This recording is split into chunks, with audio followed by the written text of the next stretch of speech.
Hi everyone, ನಾನು ನಿಮ್ಮ ಸಂದರ್ಶಿನಿ ಸ್ವಾಮಿ. ಮಾತೆಲ್ಲ ಮುಗಿದ ಮೇಲೆ ಧ್ವನಿಯೊಂದು ಕಾಡಿದೆ. ಕಥೆಯ ಮುಂದುವರೆದ ಭಾಗ. ಅದಕ್ಕೂ ಮೊದಲು ನನ್ನ ಕಥೆಗಳು ನಿಮಗೆ ಇಷ್ಟವಾಗಿದ್ದರೆ ತಪ್ಪದೆ ಕಮೆಂಟ್ ಮಾಡಿ, ಲೈಕ್ ಮಾಡಿ, ಶೇರ್ ಮಾಡಿ. ಹಾಗೆ ನನ್ನ ಚಾನಲ್ಗೆ ಹೊಸಬರಿದ್ದರೆ ಸಬ್ಸ್ಕ್ರೈಬ್ ಆಗಿ ಪಕ್ಕದಲ್ಲಿರುವ ಬೆಲ್ಲೈಕನ್ನು ಕ್ಲಿಕ್ ಮಾಡಿ.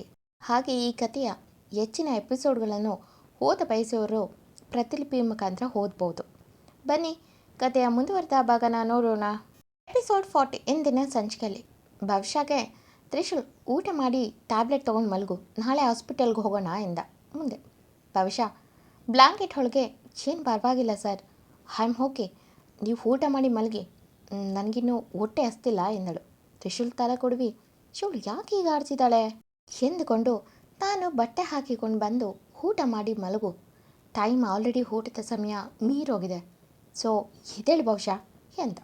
ಭವಿಷ್ಯ ಬ್ಲ್ಯಾಂಕೆಟ್ ಒಳಗೆ ಪರವಾಗಿಲ್ಲ ನೀವು ಮಾಡಿ ಎನ್ನುತ್ತಿದ್ದವಳ ಬ್ಲ್ಯಾಂಕೆಟ್ ಎಳೆದ. ಭವಿಷ್ಯ ಪಟ್ ಎಂದು ಕಣ್ಮುಚ್ಚಿದ್ದು ನೋಡಿ, ಕಣ್ಣು ಬಿಡ್ಬಹುದು, ನಾನು ಆಲ್ರೆಡಿ ಡ್ರೆಸ್ ಹಾಕಿದ್ದೀನಿ ಅಂತ. ಭವಿಷ್ಯ ನಿಧಾನಕ್ಕೆ ಒಂದೊಂದೇ ಕಣ್ಣು ಬಿಟ್ಟಿದ್ದು ನೋಡಿದ ತ್ರಿಶೂಲ್ ತುಟಿಲಿ ಸಣ್ಣ ನಗು ಮೂಡಿತು. ಭವಿಷ್ಯಗೆ ಪಿಚ್ಚೆನಿಸಿತು. ಮುಜುಗರದಲ್ಲೇ ಸಾರಿ ಎಂದು ಎದ್ದು ಹಾಗೆ ಹೊರಗಿ ಕೂರ್ತಾಳೆ. ತ್ರಿಶೂಲ್ ಅವಳ ಬಳಿನೇ ಟೇಬಲ್ ತಳ್ಳಿ ಊಟ ಕೊಟ್ಟ. ಊಟ ಸ್ವಲ್ಪ ಮಾಡಿ ಟ್ಯಾಬ್ಲೆಟ್ ನುಂಗಿದ ಹುಡುಗಿಗೆ ನಿದ್ದೆ ಏನೋ ಬಂತು. ಆದರೆ ಅವಳು ನೀರಲ್ಲಿ ಬಿದ್ದಿದ್ದ ಭಯ ಇನ್ನೂ ಅವಳಿಂದ ದೂರ ಆಗಿರಲಿಲ್ಲ. ಅರ್ಧರಾತ್ರಿನಲ್ಲಿ ಉಸಿರು ಕಟ್ಟಿದಂತೆ ಸೌಂಡ್ ಮಾಡುತ್ತಾ ಒದ್ದಾಡುತ್ತಿದ್ದ ಹುಡುಗಿ ಸೌಂಡ್ ಕೇಳಿ ಕಣ್ಬಿಟ್ಟು ಬೇಗ ಅವಳ ಬಳಿ ಬಂದು ನೋಡ್ದ. ತ್ರಿಶೂಲ್ ಅವಳ ಭುಜ ಹಿಡಿದು ಭವಿಷ್ಯ ಎಂದು ಅವಳ ತಲೆನ ತನ್ನ ತೊಡೆ ಮೇಲೆ ಹಾಕಿಕೊಂಡು ಏನಾಗ್ತಿದೆ ಎಂದು ಅವಳನ್ನು ಎಚ್ಚರ ಮಾಡ್ದ. ಭವಿಷ್ಯ ನೀರಲ್ಲಿ ಉಸಿರುಗಟ್ಟಿದಂತೆ ಸಫಕೇಟ್ ಆಗುತ್ತಿದ್ದಂತೆ ಕನಸಲ್ಲಿ ಕಂಡಿದ್ರಿಂದ ಸೇವ್ ಮೀ ಎಂದು ವಾಸ್ತವದಲ್ಲಿ ಹುಡುಗಿ ಜೋರಾಗಿ ಉಸಿರಾಡುತ್ತಾ ಕೈ ಕಾಲು ಬಡಿಯುತ್ತಿದ್ಲು. ಭವಿಷ್ಯ ಕಣ್ಬಿಟ್ಟು ನೋಡಿದ್ರೆ ಅಲ್ಲಿ ತ್ರಿಶೂಲ್ ಇದ್ದ. ಭವಿಷ್ಯ ವಾಸ್ತವಕ್ಕೆ ಬಂದು ಮುಖದಲ್ಲಿ ಮೂಡಿದ್ದ ಬೆವರನ್ನು ಒರೆಸ್ಕೊಂಡು ಸಾರಿ ಸರ್ ಎಂದು ಮುಜುಗರದಲ್ಲೇ ಎದ್ದು ಕೂರುತ್ತಾಳೆ. ತ್ರಿಶೂಲ್ ನಿಟ್ಟುಸಿರು ಬಿಟ್ಟು ಒಂದು ಕ್ಷಣಕ್ಕೆ ನನ್ನ ಹಾಟ್ ಬಿಟ್ಟು ನಿಲ್ಲಿಸ್ತೀಯಲ್ಲ ಎಂದುಕೊಂಡು, ನೀನು ನೀರಲ್ಲಿ ಬಿದ್ದಾಗ ಆದ ಇನ್ಸಿಡೆಂಟ್ ಮನಸ್ಸಲ್ಲಿ ಇನ್ನೂ ಇರೋದ್ರಿಂದ ಹೀಗೆ ನಿನ್ನ ಕನಸಲ್ಲಿ ಮೂಡಿದೆ, ಸೊ ಏನು ಭಯ ಇಲ್ಲ, ನೀನು ಮಲಗು ಈಗ ಎಂದ. ಭವಿಷ್ಯ ಅವನ ಮಾತು ಕೇಳಿ ತಲೆ ತಗ್ಸಿ ನಿಧಾನಕ್ಕೆ ಮಲಗಿದವಳು ಇನ್ನೂ ಕಣ್ಣು ಮುಚ್ಚಲಿಲ್ಲ. ಎಲ್ಲಿ ಮತ್ತೆ ಅದೇ ಕನಸು ಬಿದ್ದರೆ ಅನ್ನೋ ಭಯಕ್ಕೆ. ತ್ರಿಶೂಲ್ ಅವಳು ಮಲಗಿಲ್ಲ ಎಂದು ಗೊತ್ತಾಗಿ, ಹೆದರಬೇಡ, ನಿನ್ನ ಕನಸಲು ನಾನೇ ಬಂದು ಕಾಪಾಡ್ತೀನಿ, ಅಷ್ಟು ಈಸಿಯಾಗಿ ನೀನು ಹೋಗೋಕ್ಕೆ ಬಿಡಲ್ಲ, ಮಲಗು ಧೈರ್ಯವಾಗಿ ಎಂದ. ಭವಿಷ್ಯ ತಕ್ಷಣ ಕಣ್ಣು ಮುಚ್ಚಿ, ನನ್ನ ಕರ್ಮ, ಆ ಕನಸಿಗೂ ಬಂದು ಕಾಪಾಡ್ತಾರಂತೆ ಎಂದುಕೊಂಡು ಬೈದುಕೊಂಡ್ರು. ಇನ್ನೊಂದು ಕ್ಷಣಕ್ಕೆ ಅವಳು ಕಣ್ಬಿಟ್ಟಾಗ ಅವನ ಮುಖದಲ್ಲಿದ್ದಂಥ ಆತಂಕ ನೋಡಿದ್ದಳು. ಅದನ್ನು ನೆನೆದು ಒಮ್ಮೆ ಕಣ್ಬಿಟ್ಟು ಅಲ್ಲೇ ಸೋಫಾ ಮೇಲೆ ಇವಳ ಕಡೆನೇ ತಿರುಗಿ ಮಲಗಿದ್ದ ಹುಡುಗನ ಕಡೆ ತಿರುಗಿ ನೋಡಿದ್ಲು. ತ್ರಿಶೂಲ್ ಕಣ್ಣು ಮುಚ್ಚದೆ ಹಾಗೆ ಇವಳ ಕಡೆನೇ ನೋಡ್ತಿದ್ದ. ಇವಳು ತಿರುಗಿದ್ದನ್ನು ನೋಡಿ ಏನು ಎನ್ನುವಂತೆ ಹುಬ್ಬಾರಿಸಿದ್ದನ್ನು ನೋಡಿ ಮತ್ತೆ ಅವನಿಗೆ ಬೆನ್ನಾಕಿ ಮಲಗಿದ ಹುಡುಗಿ, ಈ ಸರ್ ನನಗಾಗಿ ಯಾಕಿಷ್ಟು ರಿಸ್ಕ್ ತಗೋಬೇಕು ಎಂದುಕೊಂಡಳು. ತ್ರಿಶೂಲ್ ಮನದಲ್ಲಿ ಅವಳು ನೀರಿಗೆ ಬಿದ್ದಾಗ ಅವನ ಕೈ ಕಾಲು ಹಾಡದ್ದು, ಅವನ ಮನಸ್ಸು ಒದ್ದಾಡಿದ್ದು ಎಲ್ಲವನ್ನ ನೆನೆದು ಅವಳು ಬಿದ್ದಿದ್ದಕ್ಕೆ ನನ್ನ ಮನಸ್ಸು ಇಷ್ಟೊಂದು ನೋವು ಪಟ್ಟಿತಾ ಎನ್ನುವ ಪ್ರಶ್ನೆ ಅವನಿಗೆ ಅವನೇ ಹಾಕೊಂಡ. ತ್ರಿಶೂಲ್ಗೆ ನೆನಪಿಗೆ ಬಂದಿದ್ದು ಪ್ರಜ್ಞೆ ಕಳ್ಕೊಂಡು ಬಾಡಿದ ಮುಖದಲ್ಲಿ ಮಲಗಿದ್ದ ಹುಡುಗಿ ಮುಖ, ಜೊತೆಗೆ ಅವಳ ಮಧುರ ತುಟಿಗಳ ಮೃದುವಾದ ಸ್ಪರ್ಶ ಇವನ ಮೈನ ಒಮ್ಮೆ ಬಿಸಿ ಮಾಡಿತು. ತಕ್ಷಣ ತ್ರಿಶೂಲ್ ಎದ್ದು ನೀರು ಕುಡಿದು, ಭವಿಷ್ಯ ಜಸ್ಟ್ ನನ್ನ ಮಗುನ ನೋಡ್ಕೊಳ್ಳೋಕ್ಕೆ ಪರ್ಫೆಕ್ಟ್ ಆದ ಹುಡುಗಿ, ನಾನು ಅವಳನ್ನು ಹೀಗೆ ಎಂದು ತಪ್ಪು ಎಂದು ತಕ್ಷಣ ತನ್ನ ಕಲ್ಪನೆನ ಮರೆಯಲು ತನ್ನ ಫೋನ್ ಹಿಡಿದ. ಭವಿಷ್ಯ ಚೆನ್ನಾಗಿ ನಿದ್ದೆ ಮಾಡಿದ್ಲು. ತ್ರಿಶೂಲ್ ರಾತ್ರಿ ಪೂರ್ತಿ ಎದ್ದೇ ಇದ್ದ. ಬೆಳಗಿನ ಜಾವ ತುಂಬ ನಿದ್ದೆ ಇದ್ದ ಕಾರಣ ಅವನಿಗೆ ಬೆಳಕಾಗಿದ್ದರ ಅರಿವಿರಲಿಲ್ಲ. ಭವಿಷ್ಯ ನಿಧಾನಕ್ಕೆ ಕಣ್ಬಿಟ್ಟಾಗ ಬೆಳಗಿನ ಮುಸುಕು ಹರಿದು ಒಂಬಿಸಿಲು ಮೂಡಿತ್ತು. ಭವಿಷ್ಯ ನಿಧಾನಕ್ಕೆದ್ದು ಅಲ್ಲೇ ಸೋಫಾ ಮೇಲೆ ಮಲಗಿದ ತ್ರಿಶೂಲ್ ಕಡೆಗೊಮ್ಮೆ ನೋಡಿದ್ಲು. ತ್ರಿಶೂಲ್ ಈಗ ಸ್ವಲ್ಪ ಸಮಯದ ಹಿಂದಷ್ಟೇ ನಿದ್ದೆಗೆ ಜಾರಿದ್ದ. ಭವಿಷ್ಯ ಮನಸ್ಸಲ್ಲೇ ಥ್ಯಾಂಕ್ಸ್ ಸರ್ ನಿಮ್ಮ ಕಾಳಜಿಗೆ ಎಂದುಕೊಂಡರೂ ಮನಸ್ಸು ಇಷ್ಟು ಹೇಳಿದರೆ ಸಾಕಾ ಎಂದಿತು. ಭವಿಷ್ಯ ನಾನು ಅವ್ರಿಗೆ ಏನು ಕೊಡೋಕ್ಕೆ ಸಾಧ್ಯ, ಅವರಿಗೆ ಮನಿ ಪವರ್ ಎಲ್ಲ ಇದೆ, ಅವರಿಗೆ ಇರುವ ಕೊರತೆ ಅಂದರೆ ಅವರ ಮಗುನ ನೋಡ್ಕೊಳ್ಳೋದು. ಅದನ್ನು ಇನ್ನು ಮುಂದೆ ಇನ್ನೂ ಚೆನ್ನಾಗಿ ನಿಭಾಯಿಸ್ತೀನಿ ಎಂದುಕೊಂಡು ಮೇಲೆ ಇದ್ದ ಹುಡುಗಿಗೆ ಕಾಲು ಉಳ್ಕಿರೋದು ಗೊತ್ತಿಲ್ಲ. ಕಾಲು ಸ್ಕಿಪ್ ಆಗಿ ಹುಳುಕಿತ್ತು.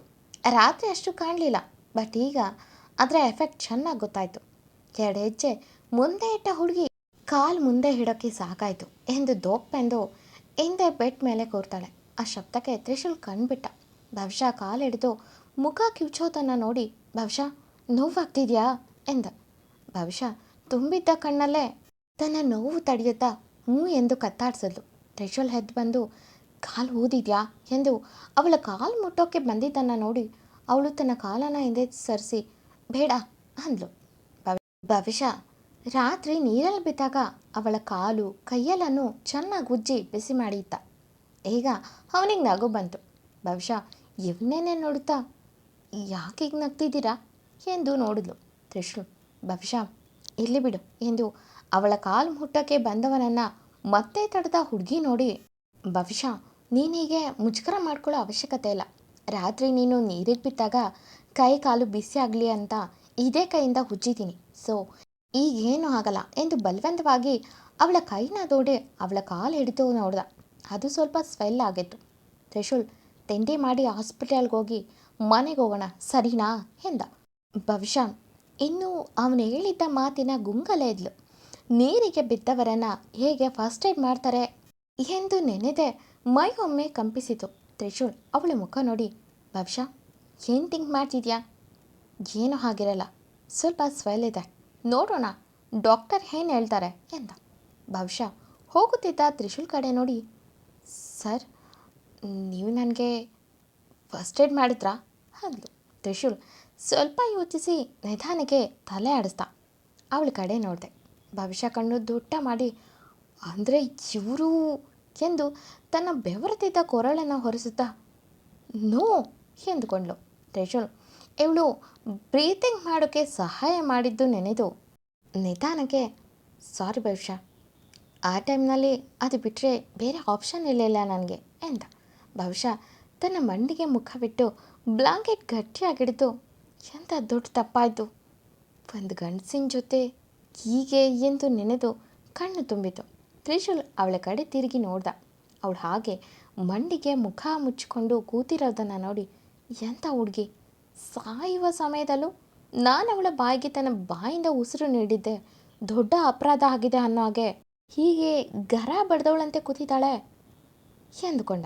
ಬಹುಶಃ ಛೇ, ಈಗ ಈ ಸರ್ಗೆ ಹೇಗೆ ಮುಖ ತೋರಿಸ್ತಿ ಎಂದು ಯೋಚಿಸಿ ಆ ಕ್ಷಣಕ್ಕೆ ತರುಣ್ ಸಿಕ್ಕಿದ್ರೆ ಕೊಲೆ ಮಾಡಿ ಬಿಡ್ತಿದ್ಲು, ಅಷ್ಟು ಕೋಪ ಬಂದಿತ್ತು ಅವನ ಮೇಲೆ. ತ್ರಿಶೂಲ್ ಬಹುಶಃ ಇದು ಅನಿವಾರ್ಯ ಆಗಿತ್ತು, ಅದಕ್ಕೆ ಹೀಗೆ ಬೇಸರ ಮಾಡ್ಕೋಬೇಡ. ಆ್ಯಂಡ್ ನೀನು ಹೀಗೆ ಇದ್ದರೆ ನನಗೆ ಗಿಲ್ಟ್ ಕಾಡುತ್ತೆ, ಪ್ಲೀಸ್ ಫರ್ಗೆಟ್ ಇಟ್ ಎಂದ. ಬಹುಶಃ ತ್ರಿಶೂಲ್ ಮುಖನ ನೋಡಿ, ಇವರು ನನ್ನ ಮದುವೆ ಆಗು ಅಂದರು, ಬಟ್ ಮಗುನ ನೋಡ್ಕೊಳ್ಳೋ ಉದ್ದೇಶ ಬಿಟ್ಟು ಬೇರೆ ಯಾವ ಉದ್ದೇಶವೂ ಇಲ್ವಾ ಎಂದು ಮನದಲ್ಲೇ ಅಂದ್ಕೊಂಡು ಮೇಲೆ ಮಾತ್ರ ಹ್ಞೂ ಅನ್ನುವಂತೆ ಕತ್ತಾಡಿಸಿದ್ಲು. ತ್ರಿಶೂಲ್ ಈ ಹುಡುಗಿ ಏನು ಯೋಚನೆ ಮಾಡ್ತಿದ್ದಾಳೆ ಎಂದುಕೊಂಡು ಫ್ರೆಶ್ ಆಗಿ ಬಂದು, ಬಹುಶಃ ನೀನು ಹೋಗಿ ಫ್ರೆಶ್ ಆಗಿ ಬಾ, ತಿಂಡಿ ಮಾಡಿ ಬೇಗ ಮನೆಗೆ ಹೋಗೋಣ, ಪಾಪು ಏನು ಮಾಡ್ತಿರ್ತಾನೋ ಎಂದ.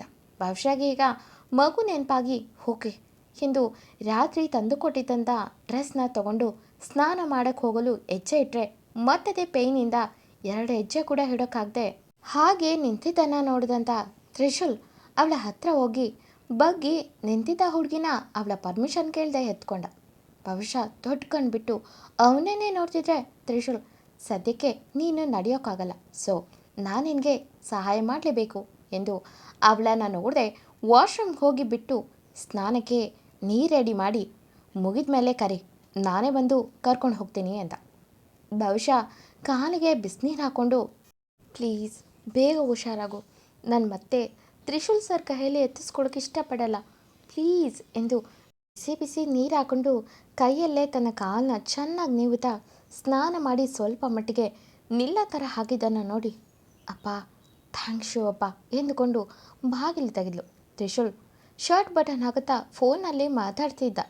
ಡೋರ್ ಓಪನ್ ಆಗಿದ್ದನ್ನು ನೋಡಿ ಅಲ್ಲೇ ಫೋನ್ ಇಟ್ಟು ಹಾಗೆ ಬಂದು, ನೋವು ಮೇಲೆ ನೋವು ಮಾಡ್ಕೋಬೇಡ ಎಂದು ಅವಳನ್ನು ಮತ್ತೆ ಎತ್ಕೊಳ್ಳೋಕ್ಕೆ ಬಂದಿದ್ದನ್ನು ನೋಡಿದ ಬಹುಶಃ, ಸರ್ ಪ್ಲೀಸ್ ನಾನು ಕಾಲಿಗೆ ನೀರು ಹಾಕ್ಕೊಂಡಿದ್ದೀನಿ, ಈಗ ಪರವಾಗಿಲ್ಲ ಎಂದರೂ ಅವಳ ಮಾತಿಗೆ ಕೇರ್ ಮಾಡಿದ ಹುಡುಗ ಅವಳನ್ನು ಎತ್ಕೊಂಡು ಬೆಡ್ ಮೇಲೆ ಕೂರಿಸಿ ತೂಕ ಇಲ್ಲದ ಹುಡುಗಿ ಎತ್ಕೊಳ್ಳೋಕ್ಕೆ ಅಷ್ಟು ಕಷ್ಟ ಆಗಲ್ಲ.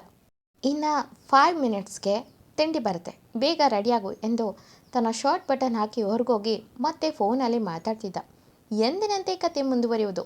ಈ ಕತೆ ನಿಮಗೆ ಇಷ್ಟವಾಗಿದ್ದರೆ ತಪ್ಪದೆ ಕಮೆಂಟ್ ಮಾಡಿ, ಲೈಕ್ ಮಾಡಿ, ಶೇರ್ ಮಾಡಿ. Thank you for watching.